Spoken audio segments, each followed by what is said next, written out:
AI চ্যাটবটের সাথে কথা বলেই মানুষের চেয়ে বেশি স্বস্তি লাগে কি? মনে হয় না। দেখি কি বলে। আমাদের জীবনে এমন অনেক সময় আসে যখন বুক ফেটে কান্না এলেও কারো সাথে মুখ ফুটে কিছু বলা যায় না। বর্তমানে অনেকেই নিজের কষ্ট, দুশ্চিন্তা আর একাকিত্বের কথা শেয়ার করছেন এআই বা চ্যাটবটের সাথে। কারণ সেখানে নেই বিচার, নেই সমালোচনা, নেই "তুমি এমন কেন?" এ ধরনের প্রশ্ন। আপনি যা বলছেন সেটাই মনোযোগ দিয়ে শোনা হচ্ছে। এই অনুভূতিটাই অনেকের কাছে স্বস্তির।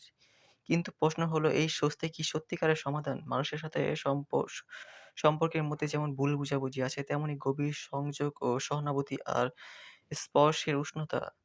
আপনাকে তাৎক্ষণিক উত্তর দিতে পারে, যুক্তি দিয়ে গুছিয়ে কথা বলতে পারে। কিন্তু মানুষের আবেগ, চোখের ভাষা বা নিঃশব্দের বোঝাপড়া জায়গাটা কি পূরণ করতে পারে?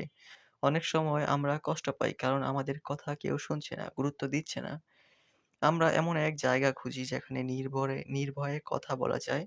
এআই সেই নিরাপদ জায়গার অনুভূতি তৈরি করতে পারে। কিন্তু দীর্ঘমেয়াদে মানসিক সুস্থতার জন্য প্রয়োজন বাস্তব সম্পর্ক, বিশ্বাস আর পারস্পরিক বোঝাপড়া। যদি আপনি অনুভব করেন মানুষের সাথে কথা বলতে ভয় লাগে, বারবার হতাশ হচ্ছেন বা একাকিত্বে ডুবে যাচ্ছেন, তাহলে বিষয়টি গুরুত্ব সহকারে দেখা উচিত। আল্লাহ হাফেজ।